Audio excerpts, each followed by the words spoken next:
After attending a performance of the production Purple Breasts at the New Hope Performing Arts Festival last summer, I was eager to converse with one of the co-authors and an actress, Gloria Simon, and Nancy Hahn, who played the main character, Zoe, the lovely actress who develops breast cancer. Gloria, I know this was a collaborative effort on the part of actors and actresses. Would you tell us how this play began? Well, it was a collaborative effort, but it was inspired by a very extraordinary woman, Daryl Lindstrom, who was my very close friend, and she had breast cancer. She had metastatic breast cancer, and when she learned that it had spread, she thought it was time to write a play about it and she wanted to do a theater piece. She was a theater artist, and she had thought about doing something earlier, 3 years before, when she had been diagnosed and she was getting medical attention and radiation in Boston. And she said she used to sit in the radiotherapy department and think, someday I'm going to write about this. I'll write a play. People need to know. Right, and I'm going to call it Purple Breasts. And the title, which I know is very controversial, comes from the purple ink markings on the part of the body that is to be radiated for cancer treatment. Originally, there were 4 main characters in the show: Zoe, Beth, the best friend, Susan, her sister, and the doctor.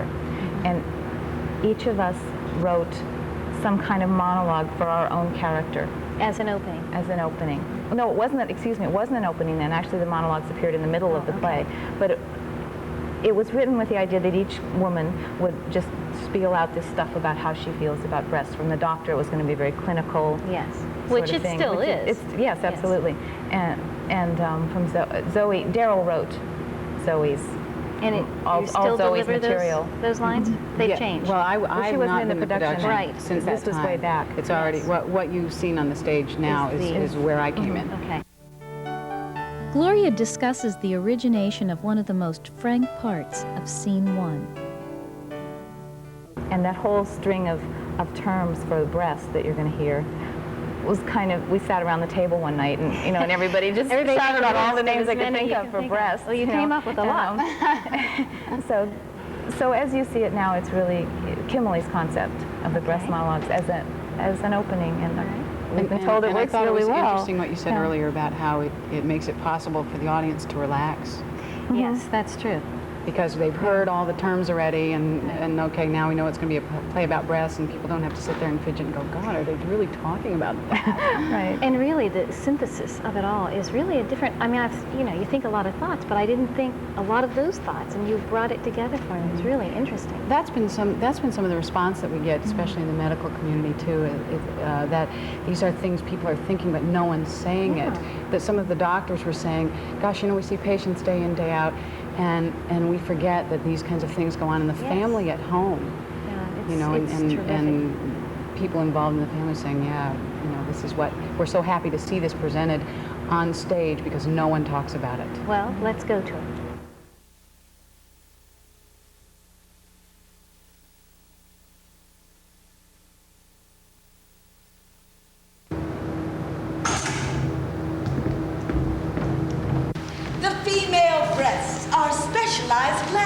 We call them boobs, knockers, tits, bosoms, bazooms, hooters, honkers, headlights, jugs. Also called mammary glands. Their primary function is milk. This occurs in response to hormonal activity at the end of pregnancy. Growing up can be tough. Adolescence, hormones, all these weird body changes, things popping up. Zits, tits. But I was lucky. I had my older sister Zoe to follow. I couldn't wait to catch up. Cassavas, cantaloupes, peaches, pineapple, grapefruits, melons, margaritas. The breasts are situated on the pectoral muscles and are separated from those muscles by a membrane called the deep fascia. Picasso was fascinated with women's breasts. He painted them and sketched them, pointing up and out at odd angles, like they were these agonized, disembodied beings. He tried to make the breasts themselves talk to us.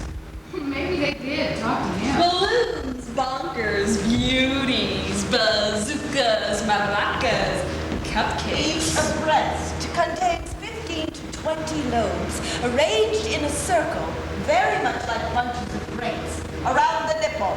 The lobes are divided into lobules, which contain tiny milk glands called acini, the Latin term for grapes. Breasts are a very special female thing. They make you a grown-up. They make you a woman.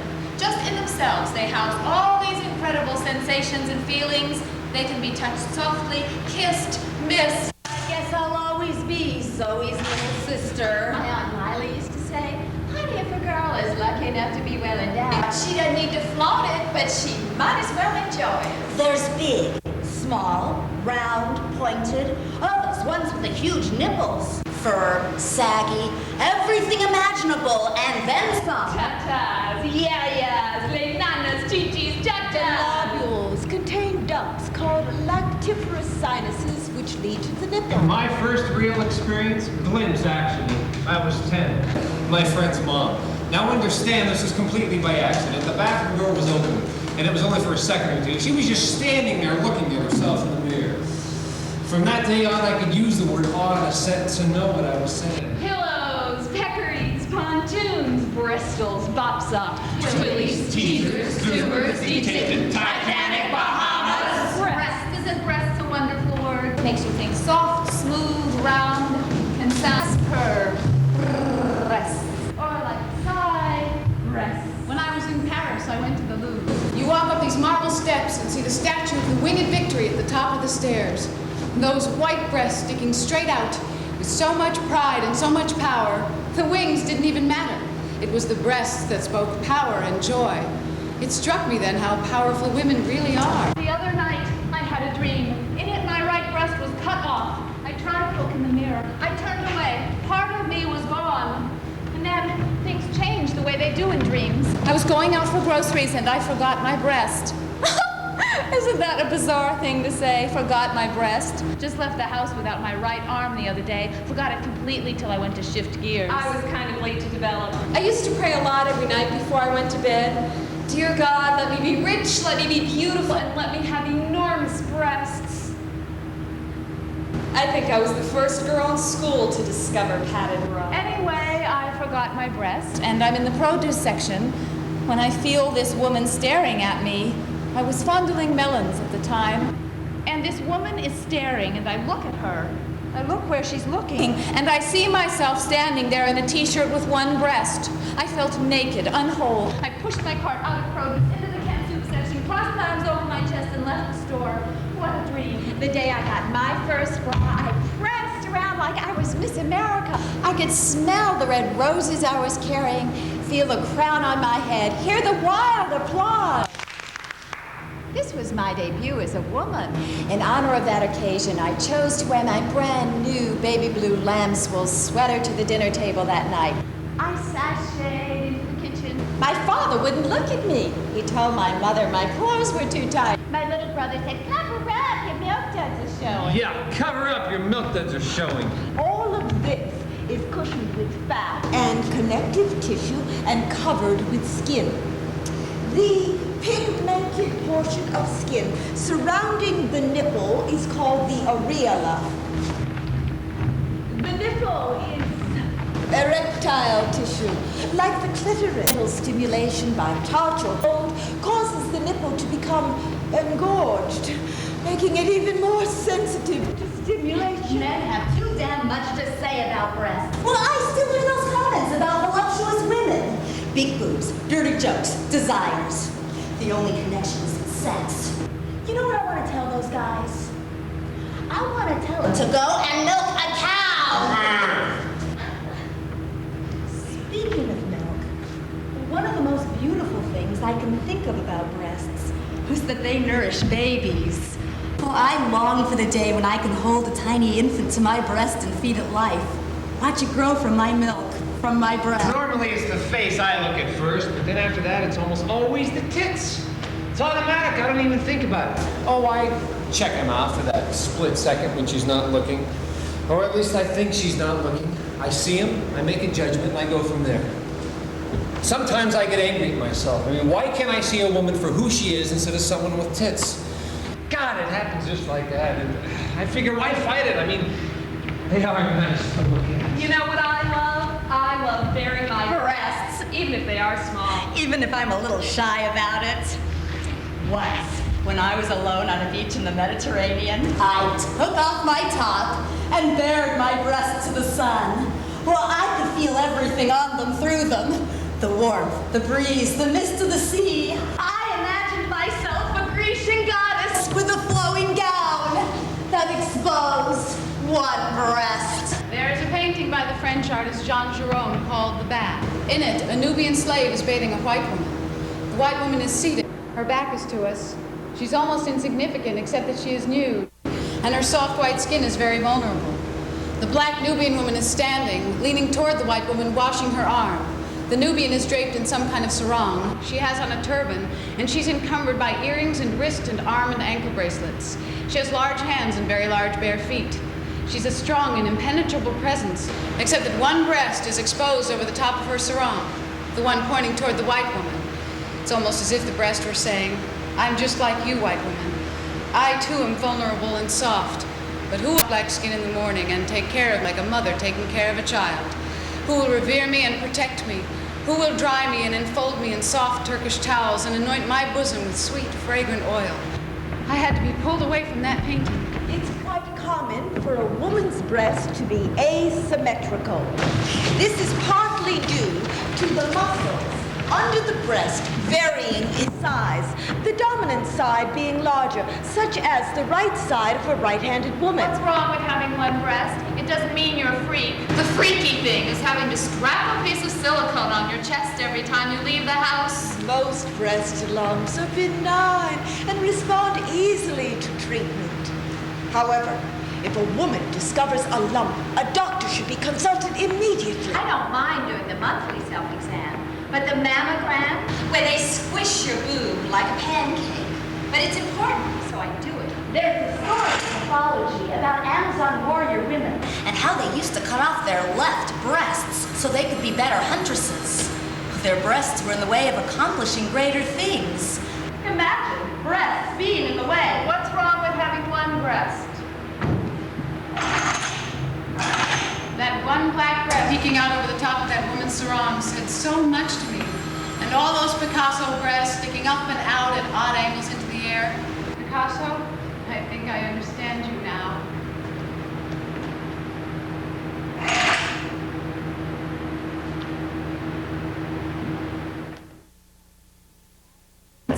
Nancy is playing Zoe. Is that really Daryl? I mean, is it that autobiographical? Well, Gloria can tell you more about the details of how autobiographical it is. I did know Daryl briefly before she was ill, and I don't make any attempt to portray the role as if it was Daryl. I look at the script and the demands of the script, and then I work from there and use what I know will work. So there's no attempt to be her. Nancy, will you set up the scene where Joy is with David? Yes. It's a humorous scene in the play. It is. It comes right in the middle at a time where it's much needed to have some humor. And David has gone to help Zoe. She wants some information about this alternative, which is the Transcendental Institute for Attitudinal Healing and Behavior Modification Transformation Process through Actualization. Yes. On and on and on.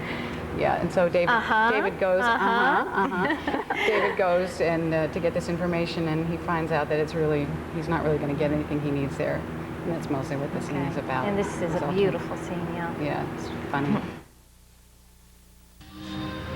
Welcome to the Transcendental Institute for Attitudinal Healing and Behavior Modification Transformation Process through Actualization. I'm Joy. Hi, Joy. I'd like to get some information about your organization. Sure, And what's your name? David? David! And how did you find out about us, David? Well, a friend of mine told me. I think she went to one of your weekend workshops.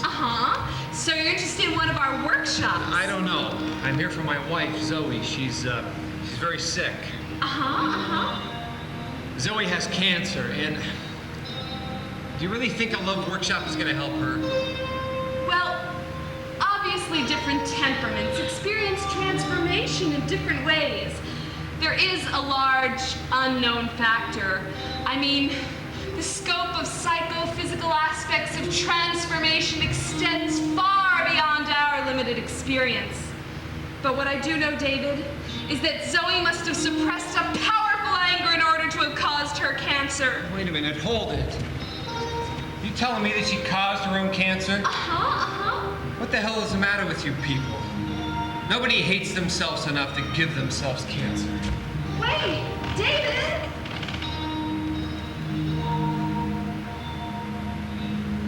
Ooh, bad energy. When Zoe was diagnosed the second time, I brought over chicken soup. The day she found out, she called me and asked me to come over. She was in bed in a lot of pain. I was lying across the bed and she told me. I didn't know what to say. She told me there was no cure. She was very calm. She said, Look, we're just going to have to get through this. I know. And I promised to be there for her. And then she said something I'll never forget. She said, I was really looking forward to growing old together. Me too. And we hugged each other. Later, David went and got pizza. We all watched a Woody Allen film, Manhattan. Sometimes I still don't know what to say, how to act. I worry that I constantly treat her like a sick person, and I know it's important for her to focus on getting well. On the other hand, I can't just not say anything, just be fake cheerful, pretending it doesn't exist. One night, I dropped her off at home. I asked her if she needed help getting upstairs. No. She said. I can manage. I'm sorry. I just don't know what to do. When I need your help, I'll tell you. There was a time when I was actually mourning our relationship, suffering from the loss of the way things had been, thinking things will never be the same. The best friend stuff, you know, lunches, shopping, becoming old ladies together, sharing secrets, hopes, dreams, working together on projects. Zoe always has a project in the works, a show, a video, another adventure, lots of ideas for future projects. She's always believed in endless possibilities. You can do whatever you want to do. And I believed her.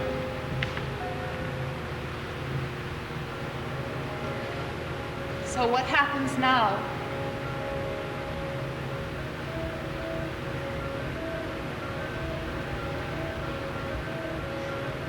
Well, you know, the truth is things aren't really all that different. Zoe's still Zoe. Her sense of humor is intact. She's determined to get well. And I'm learning to live with cancer. What are your hopes for this play? For the play, as it is now, I would love to see other theater companies produce it. I'd like to see it with a cast of people who never knew Daryl Lindstrom, who would, you know, that it's a legitimate theater piece, and I would like to see it done in theaters as a theatrical production.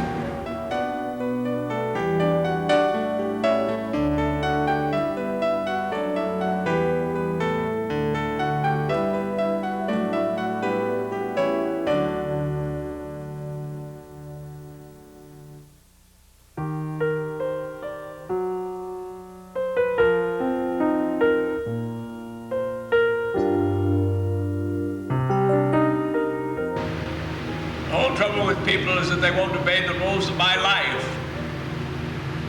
It's because they simply care too much about themselves. There's absolutely no consideration for me at all. I mean to tell you, that makes me mad. And, let me introduce myself. My name is Connie Betters. And I was 5 months old when this 20th century began in 1901. And I've seen the world go through some extraordinary changes. Now that's one of those ridiculous statements that all old people have to say at least twice a day. I've seen the world go through some extraordinary changes. There, I've got my obligation out of the way for another 24 hours. You see, it's expected of us, and in some states probably required by law. Because everyone wants to think that us old people have what's called perspective. It's reassuring. Sad part is that 50 cents will just about get you a cup of coffee in most places. I don't think there's more than one old folk in 100 that's learned an iota from any of those changes. It makes me want to kick them right in the keister. What do they think life's for, anyway? Their own amusement?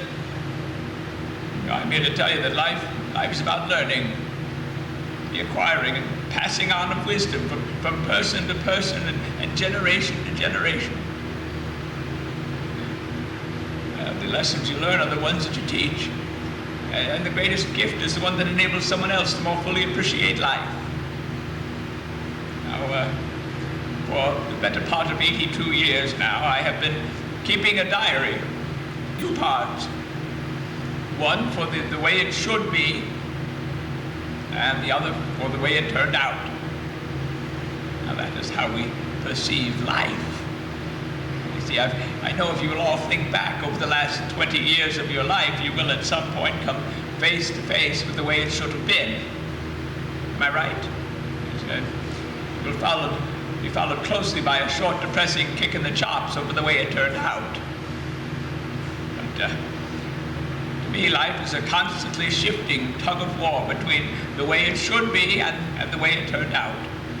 If you could just live your life in the emotional swings back and forth between these two positions, you can live a fairly satisfying life, give or take an occasional hard knock. Now, when the big war came in 1917, I lied about my age. I quit school and I enlisted in the infantry. I spent 9 months soaked through to the skin, crouched in a smelly trench, fighting off the Kaiser's army with a bayonet, a handful of bullets, and a hell of a lot of prayer. When the armistice came, I returned to find myself qualified for nothing more than unskilled labor. Somehow I drifted into vaudeville. He was finding work as a magician's assistant for $3 a week. So I practiced hard, and my parents practically disowned me, you know. I was stage struck and also well aware of the pretty girls that used to hang around the vaudeville theaters. And I worked hard, and I stole enough material to form my own act, Crescendo the Magnificent.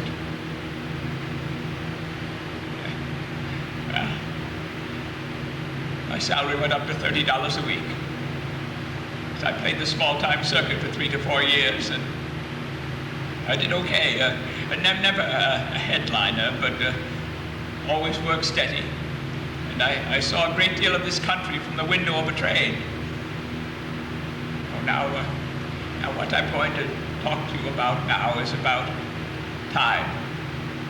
Because most people think time is real, don't you? You think it actually exists. When the truth is, it's nothing more than the worldwide agreement to obey the rules of a concept. Well, I know you're dubious, but I'm going to explain the origin of time to you. Not the magazine, the concept. So this is the same story I told my wife, Henrietta, when we were first courting, you see. She was a beautiful young girl. She was selling candy in the lobby of a theater in Worcester that I was playing at, and I was booked there on a split week, which meant that I only played there 3 days before moving on. She had an angel's sweet face and the most elegant hands I'd ever seen. Although I fell for her right away, she was a little leery about having anything to do with me. You see, I was in show business, and nice girls didn't go out with actors. But my jump for the week was Boston, so I commuted back and forth to see her. And although I was exhausted from all that extra traveling, by the end of the week I'd broken down her resistance, and we knew we were destined to spend our lives together. And we did. She died last September. We had been married 64 years. So I guess I'm back to being a bachelor again. Michael, I know that you're an actor, and you began your career in the theater as an actor, but you're also listed as a playwright. Yes. What happened along the way that changed that? God, about 12 years ago, actually, I was working in a theater up in Worcester, coincidentally, and they came up to me and said, you know, every actor ought to have a play that they do as a vehicle for themselves. And he said that way, you know, when the times are lean, and do your little one-person show and do it for like 4-H clubs and community things like that. And said it's a good money. And I thought, God, what could I do with it? And it's got me thinking about writing. And I had always kind of done a little bit of writing in college. And I said, maybe I ought to see if I can write a play. And I wrote a play, and it was as a vehicle for myself, and it was just abysmal because I had no idea how to really write a play. And everything. And I kind of sort of would, every once in a while, would go back to it and kind of, well, let me try, you know, different things and see if it'll work. And I kind of kept on acting, and somehow along the line, as things happen, I got into broadcasting and sort of left acting for a while, and then came back to it again. And about 5 years ago, I met Pasquale Bakir, who lives down in New Hope now. And he said, I'm starting a playwrights group. I'm going to teach how to write plays. And I was like, and you thought, aha. You know, I've got this project, and I've always wanted to do this. And at the time, I'd just been diagnosed with spinal arthritis, which is called ankylosing spondylitis. Big name. Yeah, big name. And I said, well, I feel like I'm not going to be able to do any acting anymore the way I'd like to, because Is it constricting? Well, yeah, it basically fuses the spine, so I have trouble kind of with movement. I thought, well, that's going to limit me as an actor. I better start focusing on what I can do in theater, because I have the love of the theater, and I want to continue and pursue that. But what can I focus on that's going to get me where I want to go, and also not have those limitations, be affected by it? So I said, playwriting, it's perfect. And so I worked with Pasquale, and he taught me, he showed me how to construct a play, what the structure needed is, and it was I just said, great, this is it, this is what I want to do. But here you are in New Hope as an actor. And also thanks to Pasquale. I've really got a lot to thank him for. Both Michael and I extend this message. My friends, thank you for listening.